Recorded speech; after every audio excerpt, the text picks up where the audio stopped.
प्रत्येक परंपरेच्या मागे एक भावपूर्ण कथा दडलेली असते. धनत्रयोदशी किंवा धनतेरस या दिवशी केली जाणारी विशेष प्रथा म्हणजे यमदीपदान. पुराणात सांगितल्याप्रमाणे कार्तिक कृष्ण त्रयोदशीच्या संध्याकाळी घराच्या बाहेर यमासाठी दिवा लावल्यानं अकाली मृत्यूचं भय दूर होत. त्यामुळे धनत्रयोदशीला संध्याकाळी यमराजासाठी दिवा लावण्याची परंपरा आजही पाळली जाते. या दिवशी दिव्यांच्या उजेडात आणि प्रार्थनेत मृत्यू टाळावा, दीर्घायू लाभावं अशी श्रद्धा व्यक्त केली जाते.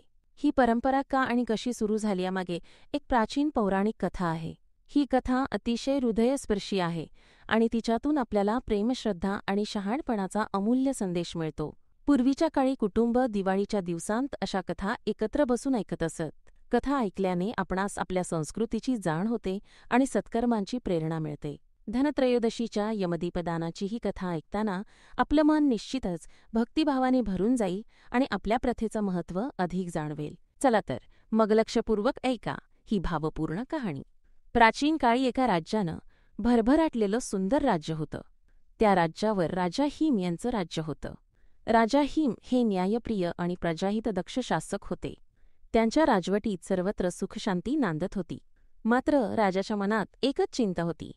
त्यांचा एकुलता एक राजपुत्र लहानपणापासूनच राजाच्या डोळ्यांचा तारा होता आणि त्याच्याबद्दल राजाला अतिशय जिव्हाळा होता. राजपुत्र आता तरुण झाला होता, सुशील आणि धीर गंभीर स्वभावाचा. राजाही त्याच्यासाठी उत्तम अशी राजकन्या शोधू लागले होते. एके दिवशी राजदरबारात नामवंत ज्योतिष आणि पुरोहित जमले. राजपुत्राची जन्मपत्रिका तयार झाली होती. त्या पत्रिकेचं वाचन सुरू झालं आणि अचानक राजाच्या चेहऱ्यावर चिंता उमटली. राजाने आतुरतेने प्रश्न केला, माझ्या मुलाच्या भविष्यात काय लिहिलंय? काही अनिष्ट आहे का? ज्योतिषी थोडे थबकले. त्यांनी गंभीर नजरेने राजाकडे पाहिलं आणि खाली मान घालून उत्तर दिलं, महाराज, राजपुत्राच्या कुंडलीत एक भयंकर योग दर्शविला गेला आहे. त्याच्या विवाहानंतरच्या 4थ्या दिवशी सर्पदंशाने त्याचा मृत्यू होईल अशी शक्यता आहे. हे ऐकताच राजाचे हातपाय थरथर कापू लागले. उपस्थित सभासदांमध्येही एका चिंतेचं वातावरण पसरलं. आपल्या प्रियपुत्राच्या आयुष्याला इतक्या लवकर धोका असल्याचं ऐकून राजाच्या डोळ्यात पाणी तरारलं.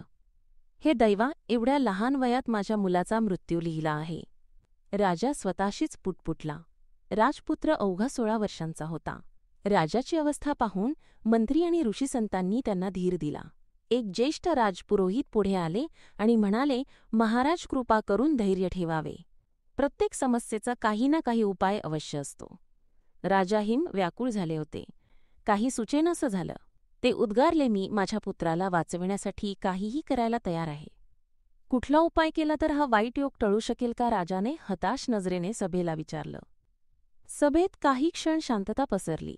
मग पुढे आलेल्या त्या राजपुरोहितांनी विनम्रतेने सुचविले, राजन्य एक मार्ग संभवतो. राजपुत्राचं लग्न जेव्हा होईल त्या लग्नाची 4थी रात्र आणि येणारा अनिष्ट योग या दोहोंचा सामना करण्यास त्याच्या पत्नीत भाग्य असेल तर ती त्याला वाचू शकेल. राजा प्रश्नार्थक नजरेने पाहू लागले. पुरोहित स्पष्टीकरण देऊ लागले, आपल्या राजपुत्रासाठी अशा भाग्यवंत गुणी कन्येची निवड करा जिने आपल्या सौभाग्याच्या बळावर मृत्यूलाही आव्हान देण्याची क्षमता आहे. ज्योतिषशास्त्रानुसार सुदैवी ताऱ्यांची साथ असलेल्या वधूमुळे राजा योग बदलू शकतो. हे ऐकून राजाच्या डोळ्यात आशेचा किरण चमकला. तुम्हाला एखादी योग्य वधू माहीत आहे का? राजाने उतावीळपणे विचारलं. राज्यभर सहज अशा भाग्यवंत कन्येचा शोध सुरू झाला. अखेर शेजारच्या राज्यातील राजकन्या सुलक्षणा हिची कुंडली अत्यंत शुभ असल्याचं कळलं. सुलक्षणा ही गुणांनी आणि रूपाने अद्वितीय अशी युवती होती. सर्व योग जुळून आले आणि राजपुत्राचं आणि सुलक्षणाचं लग्न ठरलं. लग्नाच्या वेळी राजदरबार आनंदात न्हावून निघाला. वाद्यांच्या गजरात दोघांचा विवाह मोठ्या थाटामाटात पार पडला. राजा हिमाने आपल्या मुलाच्या लग्नात काहीही कमतरता राहू दिली नाही.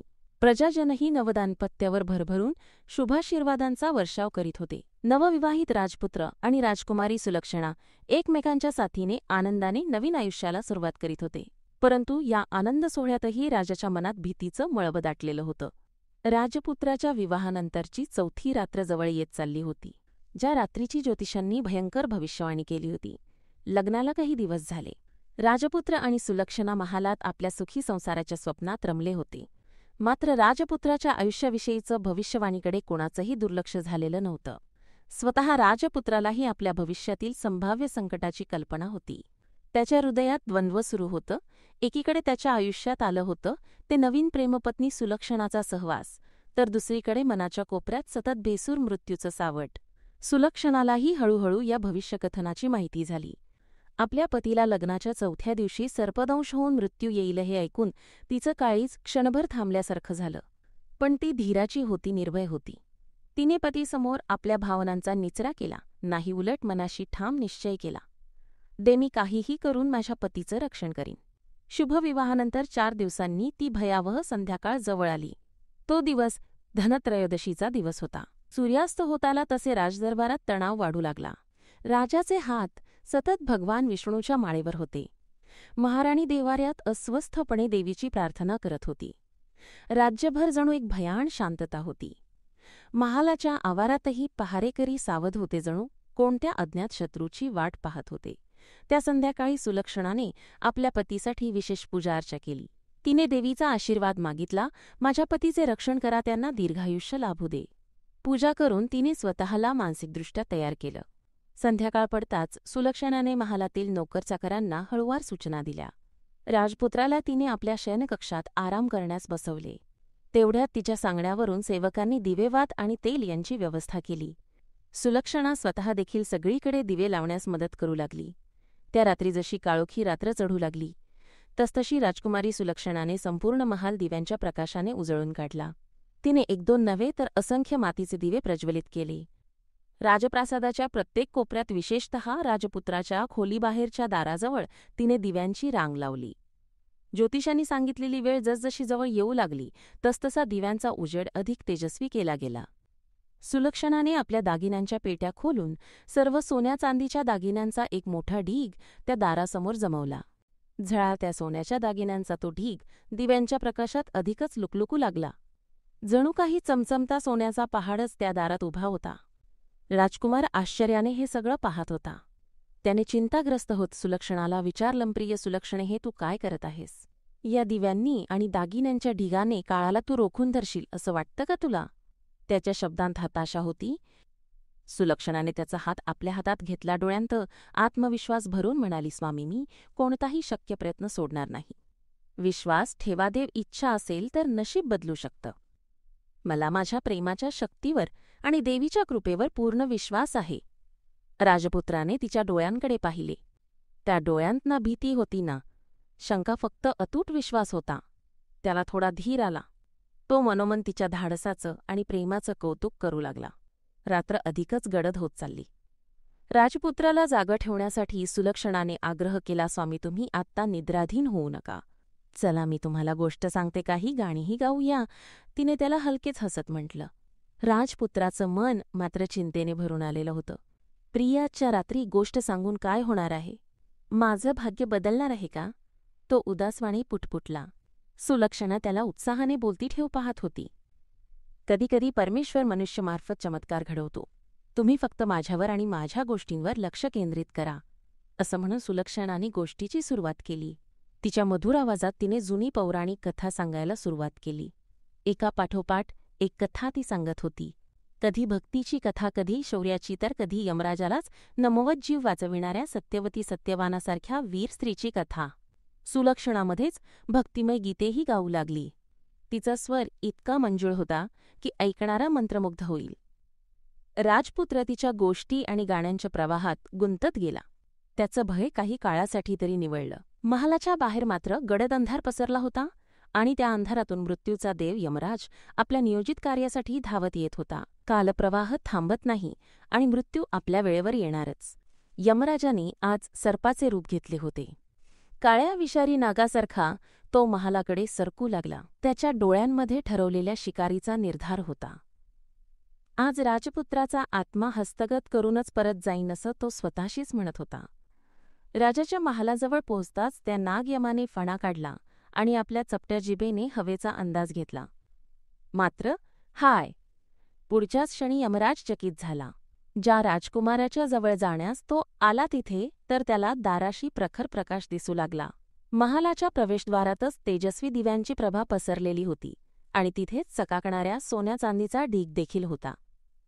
यमराज नागाच्या लाल डोळ्यांना तो प्रखर तेज सहनच झाला नाही. तो फणा काढून उठला.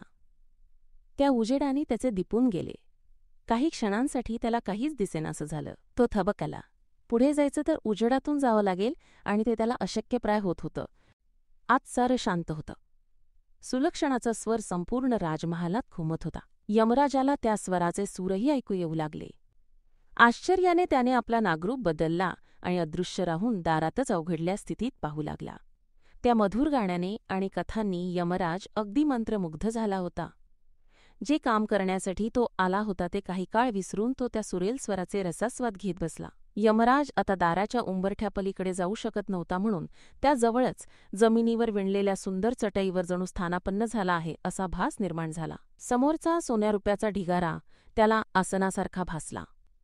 त्या दिव्यांच्या मंद प्रकाशात आणि सुवर्णाच्या झळाळीमध्ये तो संपूर्ण रात्र सुलक्षणा सांगत असलेल्या कथा आणि गीते ऐकतच बसून राहिला. राजपुत्राला या सगळ्याची कल्पना नव्हती. तो फक्त आपल्या पत्नीच्या गोष्टी गीतांमध्ये तल्लीन झाला होता. कधीकधी त्याचं डोकं झोपेने डुलायला लागलं पण सुलक्षणा ताबडतोब नवीन कथा सुरू करून त्याला चैतन्य देत होती. अशा रीतीने जादुई रात्रीचा एक एक पहर सरत होता. बाहेर आकाशात तारेही डोळे लावत पाहत होते.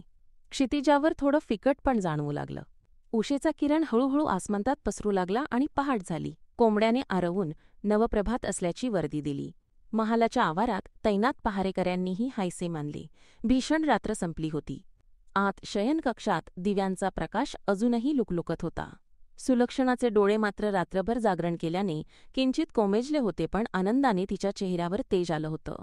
तिने खिडकीतून डोकावून पाहिलं आणि पौर्णिमेसारखा स्वच्छ प्रकाश तिला दिसला. काळरात्र टळून नव्या दिवसाचं प्रकाशमान प्रकाशन झालं होतं. सुलक्षणाच्या हृदयात आशेचा गुलमोहर फुलला.